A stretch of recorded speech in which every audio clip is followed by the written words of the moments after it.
We're live. Is it working? I was about to say I felt like I was between two ferns. Hi, we're live. It is I, Zach Braff, and I'm here with my friend Amanda Klutz from the show Bullets Over Broadway that we're doing on Broadway, 8 shows a week. And she is my buddy and has agreed to ask me the questions that so many of you have asked. So hello, my amazing Kickstarter backers. Thank you for tuning in. I want to thank YouTube for doing this with us totally last minute. We threw this together and YouTube has been a great partner. And this is right now live only for my Kickstarter backers. So thank you so much for tuning in. And I want to start off by saying that, spoiler alert, if you're not someone who's seen the movie yet, we will definitely get to questions, and I may answer questions that might ruin something for you in the movie. So I've said it as we begin. I'm so sorry. Maybe if I start to answer something that's specific to the movie, you can mute me for a second until it looks like I've moved on. But I don't want to ruin anything for anyone. But some of you have seen the movie in screenings, either online or in theaters, and some of you haven't yet. And hopefully we'll see it this weekend when it comes out. But that's it. Is it working, Mark? We're working. We're very we just throw this thing together, so I want to make sure it all works. Okay, good. Amanda, off and running. First question. Okay, here we go. Michael Little asks, how do you feel about yourself knowing that you made several thousand people cry profusely? How do I feel? I really like that the movie seems to be really working for people on an emotional level. Don't get me wrong, it's a comedy, but it has a lot of drama in it. And those are my favorite kind of movies. I mean, and it's also something I really loved about Scrubs, that you could be doing something so silly and so broad, and then all of a sudden you'd come around a corner and we'd be dealing with a death of someone, and it was played completely straight and serious and real. And with Garden State it was the same thing. We had super funny aspects of it, but there was a lot of drama. I guess that's my favorite genre, if it's a genre, trying to find a way to mix comedy and drama. And yeah, the movie Wish I Was Here does have some sad moments in it, but I really like that. I love to cry in a movie. I don't like sports at all, as a lot of you know, but when Field of Dreams is on and the father and son have a catch for the first time, I bawl my eyes out. So I feel good that it seems to be working for fans, especially since you're the only people who've really seen it, and I made it for you, so that makes me feel very good. Amanda, go again. Here's 2 soundtrack questions. Okay. Jonathan Peary and Barley Cove. 3 favorite songs from the soundtrack, and then what is and was your process for aligning the perfect song choice within the movie? Well, what I do with my editor, Myron Kirstein, is we make a giant playlist of music, and then we try and line it up with moments that we've cut. And we have this sort of inside joke between each other that you can try a song after song after song, and until you get goosebumps, like from watching the imagery with the song, it's not, we haven't found the song yet. So he'll play a song with with an image, and I'll go, oh, that's a candidate, because we've had a visceral reaction to that imagery with that music. So that's kind of the way we do it. It's totally trial and error.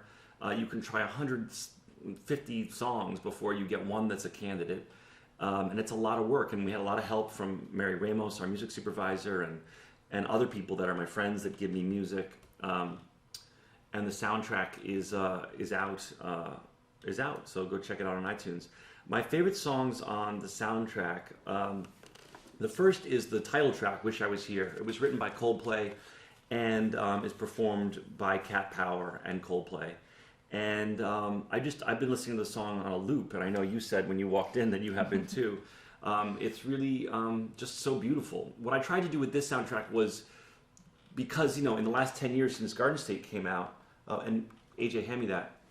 This is relevant. Someone just handed me this today. Garden State is finally available on vinyl. Wow. This is the first one off the presses. Bizarrely, I feel like I'm on an infomercial. Bizarrely, vinyl is back. In the last 10 years, music stores disappeared, iTunes became the norm, and now in 2014, vinyl is at an all-time high. So it's crazy. So we released Garden State and the Wish I Was Here soundtrack on vinyl for those of you who are into vinyl. And some of you Kickstarter folks got an advanced special edition, limited edition. We only did 1,000 runoff of the vinyl. That's different from the retail version, just so you know. So I tried to create 3 original songs in particular that were just from the artists having seen the movie, and then the piece of music they went and wrote, yes, and then put it back into the movie.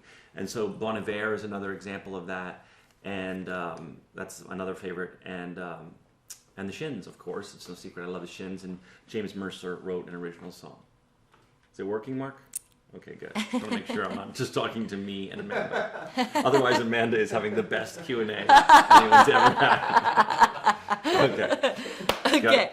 Caitlin S. asks, stranded on a desert island scenario, ... What book, album, film, person would you want to have with you? God, that's a really hard question. I'd want to have my family, because this whole movie's about family, and I love my family more than anything. And book, my mom just got me the Game of Thrones pop-up book, so I'd like to have that with me, because it helps me pretend that I'm in Westeros, and I highly recommend you go get the Game of Thrones pop-up book. And Khaleesi? yeah, and Khaleesi. I'd also like to have Khaleesi with me. Thank you, Amanda. Amanda knows I have those Funko Pop figures that you've seen. I decorated the whole Game of Thrones. My dressing room is in that Bullets Over Broadway is covered with little Game of Thrones action figures. I'm very nerdy about Game of Thrones. Oh. All right. Okay. Klutz. Louisa S. What did you think of the whole Kickstarter experience? What did you find the best and most difficult aspects of it? Thank you. I love the Kickstarter experience. The best has been interacting with all of you and the online discourse we've had, the meeting you on set, on the screenings we've had across the country. I've toured across the country and done all. I've completed all of the early backer screenings in North America, which was a giant undertaking, doing 8 shows a week. But I did it every Monday night, and just having contact with all of you, this whole community I feel like we've created has been so gratifying for me, and just the support from all of my Kickstarter backers, and all the contact we've had, whether it be being on set or just typing online, and the comments and the beautiful messages you've written me on Twitter, on our Kickstarter page, on our website. I try and read as much of it as I can, and it's been very, very moving to me, the amount of support. The hardest part has been, delivering all that we promised. We promised a lot, and I say to people now, I'm going to go talk to LeVar Burton, because he's just had the biggest one ever. And Rob Thomas, who did the Veronica Mars one, gave me some tips. But it really is a giant, giant undertaking to deliver all that you've promised to 47,000 people. We're still packing and shipping T-shirts all over the world, and just organizing the screenings, and there's just so much logistics. It's like its own giant business. And so if you're out there and you're ever considering about doing one of these of your own, just know that you really have to have someone else. And I was lucky enough to have Coco, who a lot of you know we call her Kickstarter Coco, who was really running that whole campaign, because first of all, I had to make the movie in 26 days, but also make sure I didn't let any of my backers down. And so we're still working on that. We're still delivering on promises. If you're still waiting for anything, I should say, if you're still waiting for anything, please don't hesitate to contact us on the customer service email message thing you can contact us on our site or on Kickstarter, because things are all still going out. I have like 750 posters to sign. I'm working my way through them every single day. You must be tired. I'm tired, but I love it. I'm passionate about it. We're also doing 8 shows a week on Broadway, but it's thrilling. It's exciting. Tonight, this is the finish line. I mean, we open tomorrow. All right, Beth Ekstrand. Sorry, Beth, if I pronounced your last name wrong. Do you think Aiden Bloom and Large would be friends in real life? I think they'd probably be miserable together. Yeah, I mean, look, there are a lot of overlaps. For better or for worse, there are a lot of overlaps because the characters are different versions of me and my personality. Obviously, I don't write too far from who I am, because I think that's what's worked for me. So a lot of what I write, and I co-wrote this with my brother Adam, as you know. But I think there are overlaps in themes and in the characters in the films, because they're versions of me. they're aspects of my personality.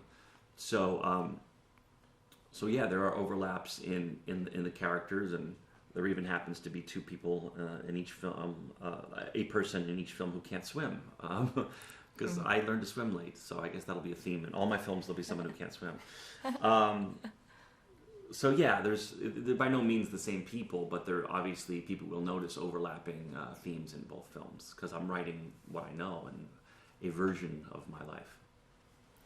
Jessica Branscombe asks, why do you love film? You're a big inspiration when it comes to how I write and how I want to tell stories. Thank you. Thank you so much. I just love entertaining people. I just loved it ever since I was a little kid. It's all I ever wanted to do. For better or for worse. I was in the school. I wanted to be in plays. I went to theater camp. I had a theater-themed bar mitzvah. I'm in a musical theater comedy now.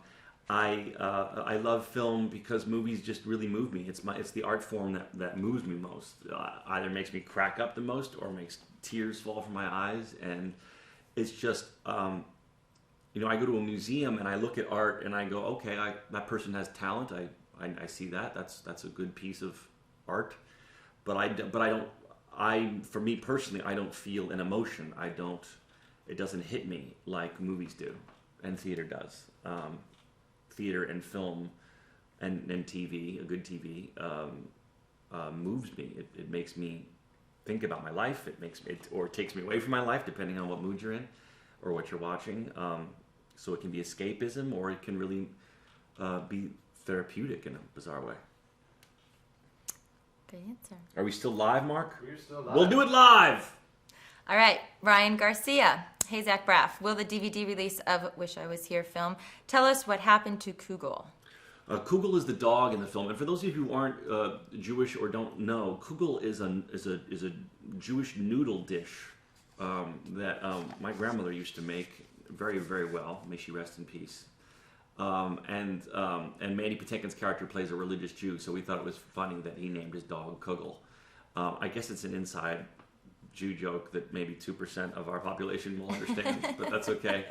I like to think in the film that Josh Gad's character takes care of Kugel. There were some scenes that got cut out where Kugel had a little more to do, but in shaping the movie and editing it, the dog's part got smaller and smaller. By the way, speaking of dogs, for those of you who don't know, there's a Rowdy cameo. Rowdy, the stuffed dead taxidermy dog from Scrubs.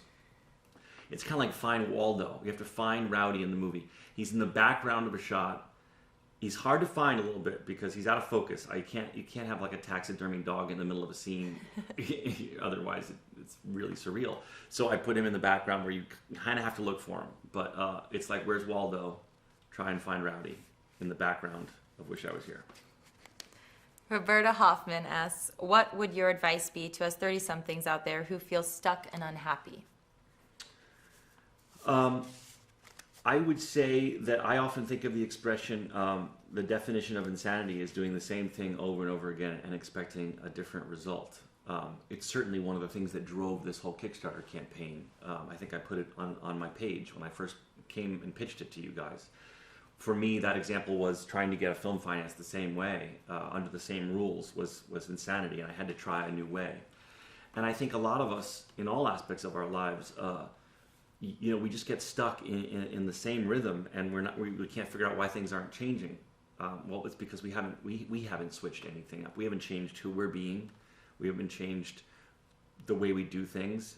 We're stuck in our ways, and I've learned a lot at the times in my life when I felt the way that you feel, and I've just made a big change. I've either said, okay, I'm no longer going to do XYZ, whatever it is. I'm going to make a giant shift in my life. And you can't help when you make a giant shift that notice that other things around your life shift. It's just physics. 2 favorite scenes to shoot from the movie. Ashley Schaffner and Lindsay Malinkowski want to know. Wondering if you had a favorite scene, if so, why, and what made it stand out to you. My favorite scene in the movie, there are 2 scenes. One is the scene where Kate and Mandy finally have a confrontation in the hospital room. without going too deep into spoilers, it's like a chess match. I think the way I think of that scene is it's two really, really good actors, and they're gonna have it out, and the way the dialogue is structured, who's winning the chess match changes a couple times. And I just think that their acting in that scene was really, really wonderful. And in a movie you cut up, use so many different takes and so many different shots.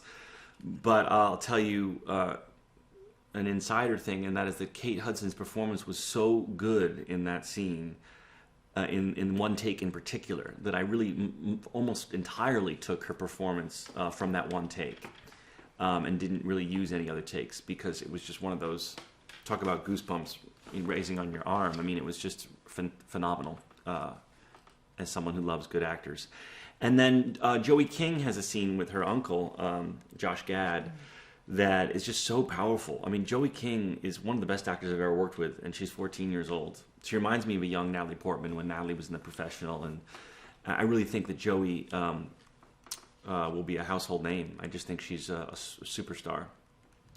And so the scene where she finally gets on the phone and confronts her uncle and calls him out, I think is one of my favorites too. They're both tearjerkers too. Yes. Good scenes. Okay, Lady Nick, where was Hooch? Hooch got cut out. I'm sorry. I just posted a message from Hooch on Twitter today, so there's you can have a message from him, and he'll be on the DVD. I shot a big. I had to cut a lot out of the movie. Same thing with Garden State. I cut about 45 minutes out of both films, and a lot of it'll be on the DVD. But when you make a movie like this, you only have 26 days. So you shoot as much as you possibly can, and it's like a scavenger hunt. You go like all around. You're like, how much imagery can we get? How much stuff can we get? And then you get in the editing room and you have way too much. You have I think the assembly was like 2 hours 45 minutes or something, and then you have to really shape your movie in the editing room.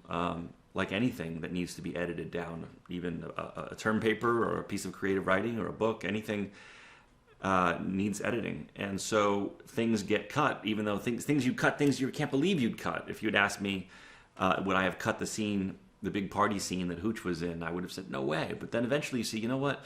For the good of the whole, some things that are great on their own have to go for the good of the whole of the movie. And a lot of that stuff will end up on the DVD. And Hooch was in a big party scene that we cut. And I actually originally put his one line at the end of the credits, but it was so random and out of context that Focus was like, our distributor was like, you gotta be kidding me, you're not putting that. It's just so random and weird. So, DVD. Sorry, Hooch. All right, Maldana asks, as a backer, I wonder why both your movies, Garden State, Wish I Was Here, tackle on death as a catalyzer for life. That's a great question. I think we all, it's very human to fear death, and I personally, I'm not proselytizing to anyone. I personally don't believe there's an afterlife. I believe that we are animals on a spinning rock in the middle of infinity, and we get put in the ground like other animals when we're dead, and this is it. That's sort of my own personal philosophy. So what I try and do while I'm here is do as much as I can and take on as much as I can and try and celebrate life. Now, obviously, that's very hard in an everyday way. We all deal with our own relative ups and downs of life. But when I make films, I want them to try and be, and even my play, Only People, I strive to have it be a celebration of the human struggle to be here now, to live in the present moment. And that's where the title "Wish I Was Here" comes from. I wish I was here. I wish I knew how to be in the moment and be present and be celebratory of how bizarre it is that we're alive on Earth. I mean, it's such a. Can you curse on YouTube? It's such a mind fuck to be. Everyone's nodding behind the camera. It's such a mind fuck. To be here on Earth in the middle of an infinite universe that I think no one can explain it. No one has yet to be able to explain it. So we just, I want my art, if you will, to use a pretentious word, to be about celebrating life. Elegantly Eclectic asks, who came up with the dead hamster scene with Sam's mom in Garden State? We used to always have hamsters and they gerbils, and they never liked us. They always used to bite our hands as kids, and we had those elaborate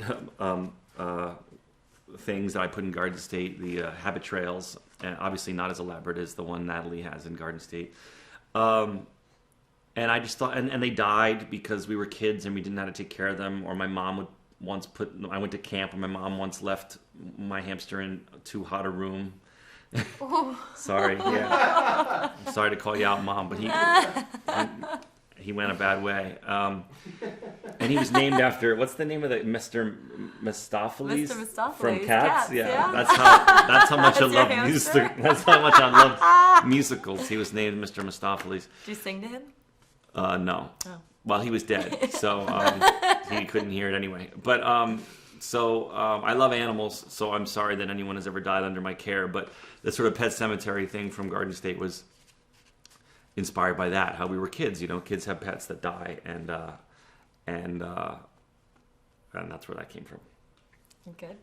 Louisa, why did Sarah and Aiden not challenge the sexist ideas Grace had been taught, like not learning how to swim? Well, to say that they're sexist, I mean, I guess I disagree on the question a little bit. I mean, I don't want to proselytize about anyone's religion. The film really goes out of its way to not proselytize on anyone's religion, because I hate that when people do that with me. What we go out of the way to say faith is whatever works for you, and for Grace, her faith works for her. She subscribes to it, and she doesn't reject religion like her parents do. So we wanted to show that interesting relationship. What happens when your kid really takes to a religion and it really works for them, but you're a secular person. And so if Grace subscribes to this faith, she abides by the tenets of that faith. And so they didn't want to challenge her because they wanted to support her. Jay Scrimizzi would like to know, can you tell me the backstory of how or where you discovered Josh Gad? He was amazing. And how you knew he was right for the part of Noah. I saw Josh Gad in the Book of Mormon. The Book of Mormon is a musical on Broadway, for those you don't know, by the South Park fellas, and it's hilarious. And Josh Gad was the first star of it, and that's the first time I really noticed him. He was just so incredibly funny in that. And then I got to know him and saw him in other things, but I also sensed that he would be a good dramatic actor. I just had a vibe about him, even though I hadn't really ever seen him do drama. He was certainly good at comedy, and this character needed to do both. And I just met with him, and I liked him. I just liked him as a person right off the bat, which is really important when you're directing a movie. I like to have a good set with good people, especially when you're making it in 26 days. You don't have time for any jerks or nonsense. And I just liked him as a human being, and I agree with you. He's phenomenal in the movie. I think people that know him as a comedian are going to be taken aback when they see the drama side of things with him. Good. Sam Hector asks, what is your workflow like when collaborating with Larry Sher? How did you decide on the Alexa with Panavision glass? Wow, I just like hearing you talk about the Alexa with Panavision glass. I like saying it. I know. I want you to pretend that you know what you're talking about. I wish I did. The Alexa is the camera we used, made by Ariflex, and it is, I think, the most beautiful digital movie-making camera there is. We used Panavision glass as well. This obviously was totally in collaboration with Larry Sher, my DP, who shot both Garden State and this movie. Larry is the most amazing cinematographer I know, and also he does something that very few people can do that I've ever met, and that is get shots that look that good that fast. Garden State was made in 25 days. This movie was made in 26 days. So not only as someone whose cinematography is super important to, do you want it to look gorgeous, but you have to get it fast. You just don't have time to sit and do, a 4-hour lighting setup like some movies can do. We shot Garden State on film, but since then, film is no one lets really shoot new film anymore because digital has sort of taken over. Only people like Quentin Tarantino and a few others can still demand to shoot on film. I wanted to shoot on film, but it was literally like $300,000 extra or something like that, and we couldn't do it. So this was my first film shooting digitally, and I love it. The camera, the Alexa was amazing, and I highly recommend it to anyone who's making a film. Sarah Imhoff asks, what is the reason behind Pierce carrying around the power drill, and where did the idea come from? I just, little boys, the kids are very roughly inspired by my brother's kids, and he has a really tough little boy who reminds me of Tucker a little bit, and he's always into tools and stuff. And when I was a kid, I was into big tools and vacuums and anything that was like a big appliance. I would literally go into people's houses. My parents would have us, we'd go over to someone's house for a dinner party, and I'd disappear, and they'd be all schmoozing in the living room, and they'd hear their vacuum go on in the other room. And I had gone in, as a little kid, gone into their closet, found their vacuum, and was vacuuming. Just because, for some reason, I took to, like, appliances and stuff like that. So I think it was, obviously I was younger than the Tucker character, but I think I just took to gadgets and tools. And so Tucker's, he's a boy's boy.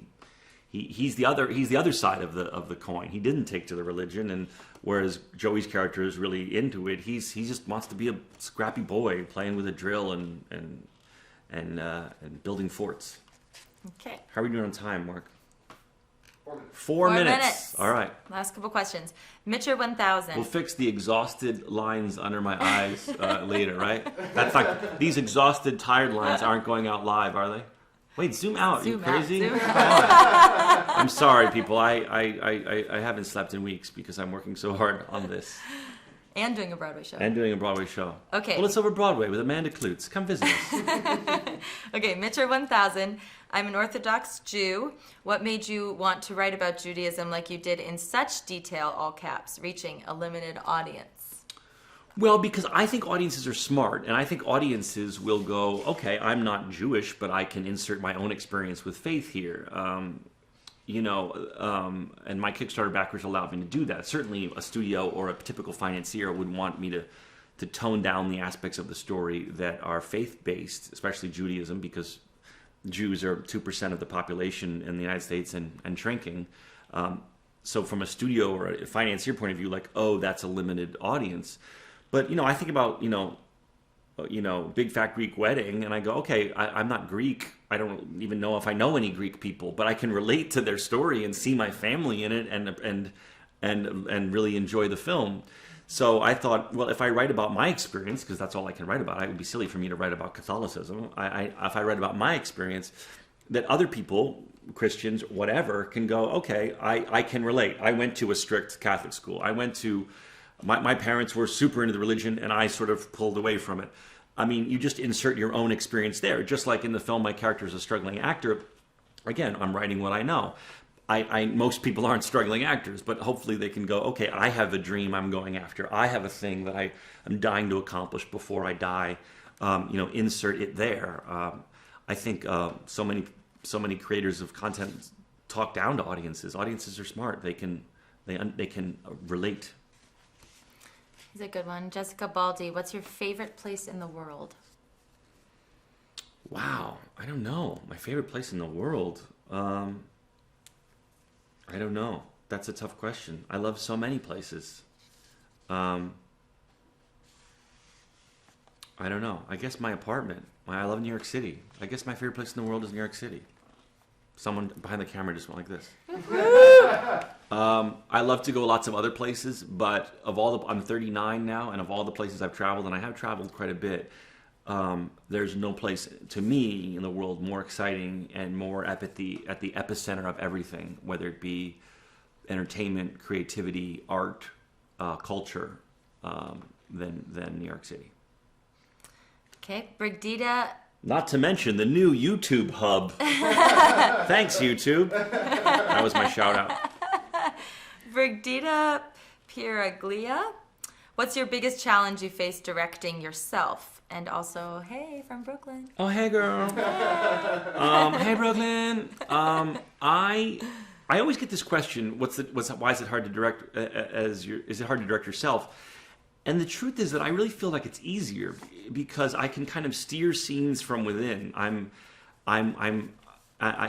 feel like I can get more intimate performances from people because there isn't a third party coming in and interrupting the scene and giving the actors separate direction. So, for example, whether it be the scene in Garden State where Natalie and I are sitting in a tub, or the scene in Wish I Was Here where Kate and I are sitting at the lifeguard tower talking about, having our marital dilemmas. It really is just the two of us talking. And so Larry sets up the shot and it's lit, and then everyone sort of goes away, and then it's just two people talking. And I can steer the actor or actress by pushing them by the way what I'm giving them. My performance, I can shape what they're giving back to me. And even if I have to say, okay, hey, we're going to go again and just do this, it still remains intimate. It still remains really just two people chatting. And so that's how I always think of it. I always think of it like I'm directing undercover from within the scene. And I really like that. I've never done it any other way.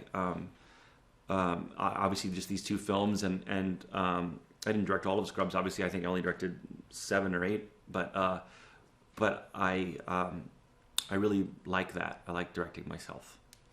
Okay, last question. Elegantly Eclectic asks, I always liked Mark in Garden State. How did the idea of him robbing graves for money come about? Peter Sarsgaard's character in Garden State, when I've been to funerals, I always found it very odd that in the cemetery there were dudes hanging out on the tractor bulldozer just waiting for you to get over with your ceremony, because here you are, it's like one of the lowest points of your life, everyone's weeping, you're all dealing with heartache, and you look over, and I've always looked over and noticed like dudes like smoking on a bulldozer, like, oh, come on, get this over with, we want to go to lunch. And that's just something that always stuck with me and bothered me, and then I thought to myself, God, we all leave, like, if these people were shady and people put jewelry on their loved ones, I mean, what if there was a character who was taking stuff off the bodies? I know that's really dark, but I had that thought because I have a dark mind. And so that's where the character came from, is that he rationalized it, and that's how he got by.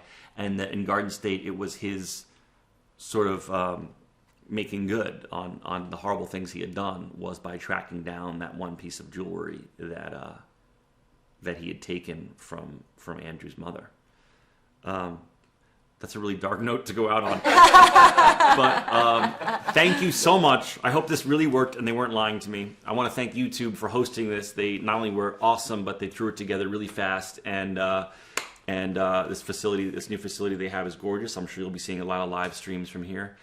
And what's that? We're opening upstairs in the fall. They're opening. This isn't the facility. Oh, this isn't the facility. It's going to open upstairs in the fall. It's going to be gorgeous. So anyway, thanks YouTube for throwing this together for us.